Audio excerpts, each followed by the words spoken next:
வேண்டாத பழையன கழிதலும் புதியன புகுதலும் அப்படின்னு பாரதி சொல்லி இருக்கிறான். அது மாதிரி தேவையில்லாத இந்த ஆட்சி. வள்ளல் பெருமகனா சொல்லியிருக்கிறாரு, கருணையற்ற ஆட்சி கடிது ஒழிக அப்படின்னு சொல்லியிருக்கிறாரு வள்ளல் பெருமகன். வள்ளலார் மாதிரி ஒரு மகத்தான மாமனிதர் ஒரு மகான் வாயிலிருந்து கூட கடிது ஒழிக என்ற வார்த்தை வருதுன்னா அது திமுக ஆட்சிக்கு தான் வள்ளலார் சொல்லியிருக்கிறார் என்பது தெரியாமல் பல பேர் அதை வாசித்துக் கொண்டிருக்கிறார்கள் திமுகவிலே. நண்பர்களே, இன்னைக்கு இந்தியாவில் பல கட்சிகள் இருந்தால் கூட 2 மாநில கட்சிகள் மாத்திரம்தான் 75 ஆண்டுகளாக இன்னும் ரெலவெண்டா இருக்கு. ஏதோ ஒரு வகையில அந்த கட்சிகள் இன்னும் ஆட்சியில் இருக்கிறது, செல்வாக்கில் இருக்கிறது. அவர்கள் ஒரு நேரேட்டிவ் செட் பண்ண முடியுது, அவங்களால மக்கள் மனதில் தாக்கத்தை உருவாக்க முடிகிறது என்றால் ஒன்று காஷ்மீர்ல இருக்கிற தேசிய மாநாட்டு கட்சி 75 வருஷமா இருக்கு, சுதந்திரம் அடைஞ்ச காலத்துல இருந்து. இன்னொன்று தமிழ்நாட்டில் திராவிட முன்னேற்ற கழகம். அவங்களுக்கு ஏதோ ஒரு வகையில உயிர் இருந்து கொண்டே இருக்கத்தான் செய்யுது. நான் டெல்லியில ஆர்கனைசர் RSS ஆங்கில பத்திரிகையினுடைய எடிட்டரை சந்திக்கும் போது நான் சொன்னேன், திமுக மேல என்ன நமக்கெல்லாம் பெரிய விமர்சனம் என்று அவர் பேசிக் கொண்டிருக்கும் போது கேட்டார். அப்போது மற்ற மாநில கட்சிகள் வேறு, திமுக வேறு. DMK is not just a regional party. It is totally different culture, different DNA, different genetics. திமுக என்பது இந்திய எதிர்ப்பில் உருவான ஒரு கட்சி. அதனுடைய டிஎன்ஏலே இந்திய எதிர்ப்பு இருக்கு. அவனால் அந்த தேசத்தை, தேச ஒருமைப்பாட்டை, தேசியத்தை நிபந்தனையற்று ஏற்றுக்கொள்ள முடியாத கட்சி திமுக. ஏவா வேலுன்னு ஒரு அமைச்சர் சொன்னார்ல, இந்தியாவா அது எங்க இருக்கு, எங்களுக்கு திராவிடம் தானே தெரியும்னு தமிழ்நாட்டில் ஒரு அமைச்சர் பேசினார். இந்தியா என்ன எங்க இருக்குன்னு கேட்டார். மறுநாள் ஒரு வாரம் கழிச்சு இன்கம் டாக்ஸ் ரெய்டு வந்தது. அப்போ சொன்னார், இந்திய அரசு இப்படி செய்யலாமான்னு கேட்டார். ஒரு ரெய்டு வந்தோடனே இந்திய அரசு எங்கே இருக்கிறது என்று அவருக்கு தெரிகிறது. அது வரைக்கும் இந்தியான்னா தெரியல, இத்தனை வருஷம் அரசியல் அவருக்கு தெரியவில்லை. இந்திய எதிர்ப்பு அவர்கள் ரத்தத்துல ஊறி போயிருக்கு. இந்தியாவுக்கு சுதந்திரம் வேண்டாம் என்று சொன்னவர்கள் அந்த கட்சியினுடைய முன்னோர்கள். அப்படியே கொடுத்தாலும் எங்களுக்கு திராவிடஸ்தான் என்று தனியாக இருக்க வேண்டும் என்று முழங்கியவர்கள். நம்ம நாட்டுக்கு 1947 ஆகஸ்ட் 15 சுதந்திரம் வந்த போது விடுதலை நாளை துக்க தினமாக, கருப்பு தினமாக கொண்டாட வேண்டும் என்று சொன்னவர்கள். இப்படி இந்த தேசத்திற்கு எதிராக சிந்திக்கிற மரபு, பழக்கம், DNA அந்த கட்சியில இருக்கு. இது மற்ற மாநிலங்களில் இருக்கிற கட்சிகளுக்கு அப்படி இல்லை. பக்கத்து மாநிலங்கள் இருக்கிற கட்சிகளுக்கும் அப்படி கிடையாது.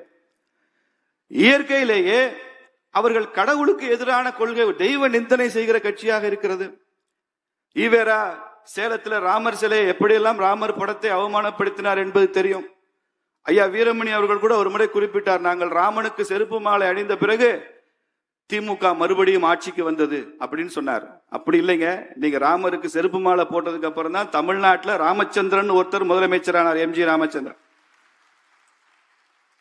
ராமன் எப்படி பழி வாங்குவார்? ஒரு விநாயகரை ஈவேரா உடைத்த பிறகுதான் இன்னைக்கு தமிழ்நாடு முழுக்க 1 லட்சம் விநாயகர்களாக இன்னைக்கு ஊர்வலம் போய் கொண்டிருக்கிறோம். தமிழ்நாடு முழுக்க தெய்வ நிந்தனை செய்கிற கட்சியாக இருக்கு. கனிமொழி அக்கா பேசுறாங்க, திருப்பதி வெங்கடாஜலபதி சக்தி வாய்ந்த கடவுள் என்றால் அந்த உண்டியலுக்கு ஏன் போலீஸ் பாதுகாப்பு கொடுக்குறாங்கன்னு கேட்கிறாரு. நாமெல்லாம் போனா வெங்கடாஜலபதி தான் தெரிகிறாரு, கனிமொழி அக்காவுக்கு உண்டியல் தான் தெரியுது. அப்ப கூட நாம சொன்னோம், இப்பெல்லாம் திமுக காரன் நிறைய பேர் கோயிலுக்கு போறாங்க, அதனால உண்டியலுக்கு போலீஸ் பாதுகாப்பு போட வேண்டியிருக்கு. நீங்க கோயிலுக்கு போறதுனால அந்த அவசியம் வருகிறது. இப்படி கடவுளுக்கு எதிராக, இந்து தர்மத்திற்கு எதிராக, இந்துவுக்கு எதிரான கட்சி திராவிட முன்னேற்ற கழகம். அதை அவர்கள் வெட்கப்படுவதில்லை, கூச்சப்படுவதில்லை, வெளிப்படையாகவே சொல்றாங்க. Anti Hindu, anti god, anti India DMK. Raman எந்த கல்லூரியில இன்ஜினியரிங் படிச்சான்னு கேட்டாரு. ஹிந்துன்னா திருடன்னு சொன்னாரு திராவிட முன்னேற்ற கழக தலைவர். இப்போ துணை முதலமைச்சர் ஒருத்தர் வந்திருக்கிறாரு, சனாதனத்தை ஒழிக்கணும் அப்படின்னு சொல்றாரு. சனாதனம்னா அது டெங்குவான், சனாதனம்னா அது மலேரியாவான், சனாதனா அது காலராவா. நான் கூட யோசிச்சு பண்ணி பார்த்தேன், ஒவ்வொரு அப்ரிவேஷனா போட்டு பார்த்தேன். டெங்குல முதல் எழுத்து Dன்னு வருது, மலேரியால முதல் எழுத்து Mன்னு வருது, காலரால சியும் போடலாம், K போட்டாலும் காலரான்னு சொல்லலாம். DMK தானப்பா வருது, இதுல என்ன சனாதனம் எங்கேருந்து வருது? டெங்கு, மலேரியா, காலரெல்லாம் DMK தானே சொல்லி இருக்கிறாரு என்றுதான் நமக்கு பொருள் புரிகிறது. ஆனால் இன்னைக்கு அவர் கோர்ட்டுக்கு அலைஞ்சிட்டு இருக்கிறாரு, வழக்கு நடந்து கொண்டிருக்கிறது. எப்படிப்பட்ட ஒரு அரசியலை முன்னெடுக்கிறாங்க பார்க்க. இவங்க பொருளாதாரம் பற்றி பேசுவதில்லை, வேலை வாய்ப்பை பற்றி பேசுவதில்லை.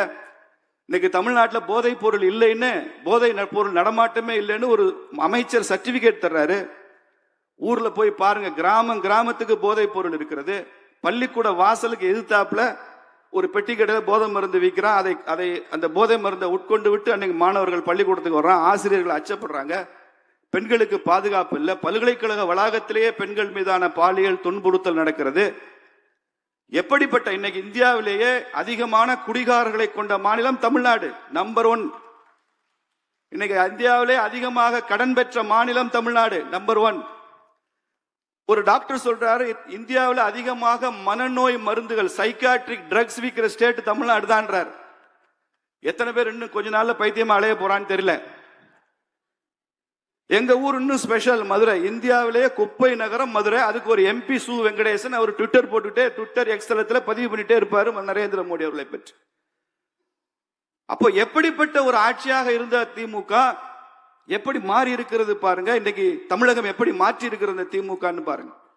ஒரு காலத்துல பெருந்தலைவர் காமராஜரும் மூதறிஞர் ராஜாஜியும் எம்ஜிஆர் அவர்களும் ஜெயலலிதா அம்மையார் மாதிரி ஒரு தலைமையோடு ஆளுமையோடு ஆட்சி நடத்தின காலத்தை மாறி இன்னைக்கு கருணாநிதி, ஸ்டாலின், அதுக்கு அடுத்த முதலமைச்சரும் தயாராக இருக்கிற நிலைமை உருவாயிருக்கிறது என்றால் இந்த அவலத்தை எங்கே சொல்ல? உதயநிதி சொல்றாரு சமஸ்கிருதம் செத்த மொழி, அந்த மொழிக்கு மோடி நிறைய நிதி ஒதுக்குகிறார். ஏன் சமஸ்கிருதத்துக்கு நிறைய நிதி ஒதுக்குறாங்க, தமிழுக்கு ஒதுக்கவில்லையா என்பதை பற்றி எல்லாம் என்னை விட விவரம் தெரிந்த மாண்புமிகு மத்திய அமைச்சர் தர்மேந்திர பிரதான் அவர்கள் இங்க அதிகமா சொல்லுவார். அப்படிலாம் எந்த பாரபட்சமும் இல்லை என்பதை அவர் எடுத்து சொல்லுவார். சமஸ்கிருதம் செத்த மொழியா என்று கேட்கிறார். எப்படி அது செத்த மொழியா இருக்கும்? குரலோவியம்னு ஒரு புத்தகம் எழுதினாருங்க கருணாநிதி. அந்த குரலோவியம் புத்தகத்தை கியாபே விஸ்வநாதம் அவருடைய உறவினரை அழைத்து, அவர் ஒரு சமஸ்கிருத அறிஞர் அழைத்து, இந்த குரலோவியத்தை நீ சமஸ்கிருதத்துல மொழிபெயர்த்து கொடுன்னு சொல்லி அந்த புத்தகத்துக்கு முன்னுரையும் கலைஞரே எழுதியிருக்கிறார். செத்த மொழியில ஏன் புத்தகம் வர வேண்டும் என்று உங்க தாத்தா விரும்பினார்னு கேட்டோம். இதுவரைக்கும் உதயநிதி பதில் இல்லை. உதயநிதி என்ற பெயர் இருக்கும் வரை சமஸ்கிருதம் எப்படி செத்த மொழியா இருக்க முடியும்பா? உதயநிதி என்ற பெயரே சமஸ்கிருதம் தானேன்னு சொன்னோம். உங்க தாத்தா சமஸ்கிருதம் தான், கருணாநிதி பேரு சமஸ்கிருதம் தான், உங்க பாட்டி தயாளம்மா பேரு சமஸ்கிருதம் தான், உங்க அம்மா துர்கான்னு பேரு வச்சிருக்காங்க, அது சமஸ்கிருதம் தான். உங்க கட்சிக்கு உதயசூரியன் சின்ன வச்சிருக்கீங்களே தம்பி, இந்த உதயசூரியன் பேரு சமஸ்கிருதம் தான். எங்க இயக்கம் சுயமரியாதை இயக்கம்னு சொல்றீங்களே, சுயமரியாதையும் சமஸ்கிருதம் தான் சொல்றோம். அவங்களுக்கு எல்லாவற்றையும் ஒழித்து விடுவது இது என்ன பழக்கம்னு தெரியல. மற்ற மாநிலங்களை பற்றி குறைத்து ஒரு திமுக எம்பி நாடாளுமன்ற அவையில பேசுறாரு. மத்திய பிரதேசம், உத்தரப்பிரதேசம், ராஜஸ்தான் இந்த மாதிரி மாநிலங்கள் எல்லாம் குறிப்பிட்டு இதெல்லாம் கோமுத்ரா ஸ்டேட்ஸ் அப்படிங்கிறார். கவ் யூரின் ஸ்டேட்ஸ். என்ன திமிரு கொழுப்பு, என்ன திமிரு திமுக. இதுவரைக்கும் திமுக அந்த அமைச்சரை அந்த எம்பியை கண்டிச்சிருக்காங்களா? நடவடிக்கை எடுத்திருக்காங்களா? இதான் நீங்க கேட்கிற மாநில சுயாட்சியா? ஜிஎஸ்டி மீட்டிங்ல போய் பிடிஆர் பழனிவேல் தியாகராஜன் பினான்ஸ் மினிஸ்டரா இருக்கிறப்போ ஜிஎஸ்டி மீட்டிங்ல சொல்றாரு தமிழ்நாட்டுக்கு ஒரு ஓட்டு, கோவாவுக்கும் ஒரு ஓட்டான்னு கேட்கிறார். இதுதான் மாநில சுயாட்சியா? மாநிலங்களுடைய சைஸை வச்சுக்கிட்டு அதை முடிவு செய்வீங்களா? எல்லா வகையிலும் இந்த நாட்டினுடைய ஒருமைப்பாட்டுக்கு எதிரான கட்சி. ஹிந்திக்கு எதிர் புரியுது, மும்மொழி கொள்கை வேண்டாம், 2 மொழி கொள்கை. கருணாநிதிக்கு நாணய வெளியிடுங்கன்னு சொன்னீங்க, அதுல ஹிந்தியில தான் கருணாநிதி எழுதியிருக்கு, தமிழ்ல எழுதல. கருணாநிதிக்கு வெளியிட்ட நாணயத்துல ஹிந்தியில தான் கருணாநிதி எழுதியிருக்கு. அது மாத்திரம் வேணுமா உங்களுக்கு? அப்போ anti god, anti India, anti Hindu, anti Brahmin, anti Sanskrit, anti north, இந்த மாதிரி ஒரு கட்சியை தூக்கி எறிய வேண்டும் என்பதுதான் 2026 தேர்தலில் நமக்கான வேலை. 1962 கூட்டணி வருது. அப்ப மூதறிஞர் ராஜாஜியும் சுதந்திரா கட்சியும் ஃபார்வர்ட் பிளாக்கும் கூட்டணி, தேவரையாவும் அவரும் கூட்டணி வச்சுக்கிட்டாங்க. அப்ப ராஜாஜி சொல்கிறார் தேவர்கிட்ட, பசும்பன் தேவரையாட்ட சொல்றாரு, இந்த கூட்டணியில நாம திமுகவை சேர்த்துக்குவோம், நம்ம கூட்டணிக்கு அது நல்லது, காங்கிரஸை சுலபமா வீழ்த்திடலாம். அப்ப பசும்பன் தேவர் சொன்னாரா, திமுகவை கூட்டணியில சேர்த்துக்கிட்டா நமக்கு நல்லது ஐயா, இந்த நாட்டுக்கு நல்லது இல்லை அப்படின்னு சொல்லியிருக்கிறார். இன்னைக்கு அதே தான் வாசகம், நமக்கு நல்லது, இந்த நாட்டுக்கு நல்லது, திமுக இந்த தேசத்திற்கு நல்லதல்ல என்பதை தமிழக அரசியல்ல பல பேரும் புரிந்து வச்சிருக்கிறாங்க. அதுல பசும்பன் தேவர் முதலிடத்தில் இருக்கிறார் என்பதுதான் மதுரையில் இருந்து நான் உங்களுக்கு கொடுக்கிற செய்தி. அப்படிப்பட்ட ஒரு கட்சியை ஆட்சிக்கு வர விடக்கூடாது. நமக்கு இன்றைக்கு வலிமையான கூட்டணி தேவை. பல பேர் சொல்றாங்க பிஜேபி தனியா நின்று ஜெயிச்சிடலாம். ஆசிரியர் ஐயா குருமூர்த்தி சொன்னாங்க, இன்னும் 10 வருஷத்துக்கு திமுக ஆட்சியில இருந்தா பரவாயில்லையா அப்படின்னு கேட்டார். 10 வருஷம் திமுக ஆட்சியில இருந்தா தமிழ்நாடே இருக்காதுங்க. அதுக்கப்புறம் கூட்டணி வச்சான்னா வைக்காட்டேன், தமிழ்நாடே இருக்காது, காலி, போயிந்தி, கான். வலிமையான கூட்டணி வேண்டுமா இல்லையா?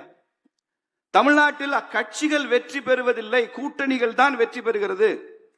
1967 இருந்து தொடர்ந்து வெற்றி பெற்று கொண்டிருக்கிற கட்சிகள் எல்லாம் திமுக உட்பட கூட்டணி சேர்ந்துதான் வெற்றி பெறுகிறார்கள். தனியாக களம் சந்திக்க எந்த கட்சியும் தயாராக இருந்ததில்லை. எங்க ஊர் பக்கம் சிவகங்கை மாவட்டத்தில் திருக்கோஷ்டியூர்னு ஒரு ஊர் இருக்கு. அந்த திருக்கோஷ்டியூருடைய ஸ்தல புராணம் வாசிச்சீங்கன்னா அதுல ஒரு பெரிய அசுரனை எதிர்ப்பதற்கு சிவன், பிரம்மா, விஷ்ணு 3 பேரும் கூட்டணி சேர்ந்து எதிர்த்தார்கள் என்பதுதான் திருக்கோஷ்டியூரை. சிவனுக்கும் பிரம்மாக்கும் விஷ்ணுவுக்குமே கூட்டணி தேவைப்படுதுன்னா அதிமுக பிஜேபிக்கு கூட்டணி வேண்டாமான்றதான் என் கேள்வி. ஒரு அசுரனை எதிர்க்கிறதுக்கே கூட்டணி வேண்டுது. திமுக மாதிரி அசுரனை எதிர்க்கிறதுக்கு எத்தனை கூட்டணி வேணும்? கண்ண பரமாத்மா என்ன சாதாரண ஆளா? பூதகின்ற அரக்கியை கொல்ல தெரிந்த கண்ணனுக்கு, கோவர்த்தனகிரி மலையை எடுக்க தெரிந்த, கையில தூக்க தெரிந்த கண்ணனுக்கு, அவங்க அம்மா வெண்ணப்பானையில வச்சிருந்த உரிப்பானையில வச்சிருந்த வெண்ணெய் எடுக்க தெரியாதா என்ன கண்ணனுக்கு? கண்ணன் என்ன பண்றாரு? 4-5 பேரை கூப்பிடுறாரு, கூட்டணி சேர்க்கிறாரு. ஒருத்தர் முதுகுல ஒருத்தர் ஏறி போய் அந்த வெண்ணெய் எடுக்கிறாருன்னா, உரிப்பானையில வச்சிருக்கிற வெண்ணெய் எடுக்கிறதுக்கே கூட்டணி வேணும்னா திமுகவை ஆட்சியிலிருந்து அகற்றுவதற்கு கூட்டணி வேணுமா வேணாமான்னு அந்த வாசகர்கள் நான் கேட்கிறேன். வேணும்ல? எல்லோரும் சேர்ந்துதான் ஒரு காரியத்தை செய்ய முடியும். பிக்ஸ் யுவர் எனிமி ஃபர்ஸ்ட்ங்கிறதா அரசியலினுடைய பாலபாடம். Fix your enemy first. இன்னைக்கு தமிழகத்தின் எதிரி, இந்தியாவின் எதிரி, இந்துக்களின் எதிரி திமுக தான். அந்த எதிரியை அகற்றுவதா 2026 நமக்கு வேலை. அதுதான் திருப்பரங்குன்றம் நமக்கு சொல்கிற செய்தி. திருப்பரங்குன்றம் மலையில என்ன பிரச்சனை? மலை உச்சியில ஒரு தீபத்தூண் இருக்குங்க. அந்த மலையவே சிக்கந்தர் மலைன்னு சொல்றான். எப்படி சிக்கந்தர் மலை? 2000 ஆண்டுகளுக்கு முன்னால் பாடின திருமுருகாற்றுப்படையில நக்கீரன் சொல்றான், இந்த மலை உனக்கு சொந்தம்டான்னு பாடப்பட்ட திருமுருகாற்றுப்படை 6 படை வீடுகளில் முதல் படை வீடு திருப்பரங்குன்றம். அங்க எப்படி சிக்கந்தர் வந்தாரு? மார்க்சிஸ்ட் கட்சியினுடைய மாநில செயலாளர் சொல்றாரு அது சிக்கந்தர் மலைன்னு. தேர்தலில் பாடம் புகட்டுவார்கள் இந்துக்கள் என்று அந்த கட்சிகளுக்கு நான் எச்சரிக்கிறேன். எப்படி சிக்கந்தர் மலையா இருக்க முடியாது? முருகனுக்கு சொந்தம்.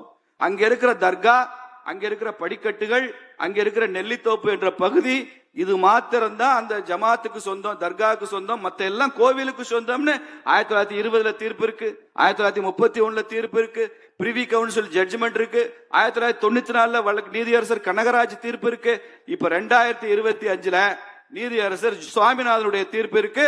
மேல்முறையீட்டிலும் 2 நீதிபதிகள் கொண்ட அமர்வுல தீர்ப்பு இருக்கு. எதையும் நான் மதிக்க மாட்டேன், அங்க இருக்கிறது சர்வே கல்லு அப்படின்னு ஒருத்தர் பேசுறாங்கன்னா என்ன உச்சபட்ச அராஜகம் இது? இந்துக்களுக்கு நேருகிற வஞ்சனை இல்லையா? துரோகம் இல்லையா? அநீதி இல்லையா? அத்துணையும் மீறி திருப்பரங்குன்றத்தில் அடுத்த கார்த்திகைக்கு தீபம் ஏற்றப்படும். திருப்பரங்குன்றம் தீபம் ஏற்றப்படும். இந்த ஆட்சியில ஏன் முடியவில்லை என்றால், தீர்ப்பு வந்தும் கூட முருகன் தீர்ப்பு வேற மாதிரி இருக்குன்னு நினைக்கிறேன். திமுக ஆட்சியில் தனக்கு தீபம் வருவதை முருகனே விரும்பாத காரணத்தினால்தான் இது நடக்கவில்லை நினைக்கிறேன். அடுத்த ஆட்சியில பாரதிய ஜனதா கட்சியினுடைய ஆதரவுல நடக்கிற ஆட்சியில, அங்கம் வகிக்கும் ஆட்சியில தீபம் ஏற்றப்படத்தான் போகிறது. முருகன் நமக்கு ஆசீர்வாதம் கொடுக்கத்தான் போறார். இல்லைன்னா இந்துக்களுக்கு இங்க வாழ முடியாத சூழ்நிலை உருவாயிரும். இன்னைக்கு தேவை ஒரு வலிமையான ஹிந்து எழுச்சி நமக்கு தேவை. இந்த தேர்தல் ஹிந்துவாக வாழ்கிறோம், ஹிந்துவாக விரதம் இருக்கிறோம், ஹிந்துவா பாத யாத்திரை போறோம், இந்துவா ஆலய வழிபாடு செய்கிறோம். இதெல்லாம் எவ்வளவு முக்கியமோ அதற்கு சற்றும் குறையாத முக்கியம் ஹிந்துவாக நீங்கள் வாக்களிக்க வேண்டும் என்பது அதை விட அதிக முக்கியம். ஹிந்துவாக வாழ்வோம், இந்துவாக வாக்களிப்போம் என்பதையும் இந்த தேர்தல் நாம காமிக்கணும். ஒரு ஒன்றுபட்ட ஹிந்து வாக்கு வங்கியை நாம் உருவாக்கி 26 தேர்தலில் திமுகவை வீட்டுக்கு அனுப்புவோம். ஆட்சியிலும் அரசியலிலும் திமுகவை அகற்றுவதுதான். நான் இங்கே துக்ளக்கு சிறப்பு விருந்தினராகவோ பாரதிய ஜனதா கட்சியினுடைய பொதுச் செயலாளராகவோ மாத்திரம் வரமில்லை. 1977 இருந்து எனது 13வது வயதிலிருந்து நான் துக்ளக் வாசகனாக இருந்திருக்கிறேன் என்ற மகிழ்ச்சியில இங்க வருகிறேன். மதுரைக்கு பக்கத்துல டீ கல்லுப்பட்டி கிராமத்துல பஸ் ஸ்டாண்ட்ல இருக்கிற ஒரு பெட்டி கடையில 5 துக்ளக் தான் வரும். அது எப்ப வருதுன்னு பார்த்து போய் வாங்கணும். 5 துக்ளக் வாங்குறதுக்கு ஒரு 10-12 பேர் ரெடியா இருப்பாங்க. துக்ளக் வாங்குறதுல ஒரு பெரிய போட்டியா இருக்கும். நான் அப்போ பள்ளி மாணவன், நெருக்கடி நிலை முடிந்த நேரம் அது. அவ்வளவு ஆர்வமாக துக்ளக் வாங்குவதை பார்த்த அந்த கடைக்காரர் அதற்கப்புறமா எவ்வளவு போட்டி இருந்தாலும் எனக்குன்னு ஒரு துக்ளக் இதெல்லாம் எடுத்து வச்சிருப்பார். நான் வருவதற்காகவே காத்திருப்பார். அப்படி ஆர்வமாக துக்ளக் படித்திருக்கிறோம். துக்ளக் தான் தமிழக மக்களுக்கு தேசிய அரசியலை அறிமுகப்படுத்தியது. துக்ளக் பத்திரிகை தான். RSS இயக்கத்தை எனக்கு அறிமுகப்படுத்தியது துக்ளக் தான். ஜனதா கட்சி ஆட்சியை ஐயா மொரார்ஜி தேசாய் அவர்களை தமிழக மக்களுக்கு அறிமுகப்படுத்திய துக்ளக். அது மொரார்ஜி தேசாய் பத்திலாம் தமிழ்நாட்டில் யாருமே எழுத மாட்டாங்க, கவலைப்பட மாட்டாங்க. வாஜ்பாய், அத்வானி மாதிரி மகத்தான தலைவர்களை தமிழக மக்களுக்கு அறிமுகப்படுத்தியது 1980களிலே துக்ளக் பத்திரிகை தான் அறிமுகப்படுத்தியது. சந்திரசேகர் அவர்களை அறிமுகப்படுத்தியது. இப்படியெல்லாம் நிறைய தேசிய அரசியலை அறிமுகப்படுத்திய துக்ளக் தான். இதே துக்ளக் ஆண்டு விழாவில் தான் முதல் முறையாக ஐயா சோ அவர்கள் நரேந்திர மோடி தான் பிரதமராக வர வேண்டும் என்று சொன்னதும் இந்த துக்ளக்ல தான். அதனால துக்ளக் பத்திரிகையினுடைய வாசகன் என்ற முறையிலே நான் இங்கே கலந்து கொள்வதில் மகிழ்ச்சி அடைகிறேன்.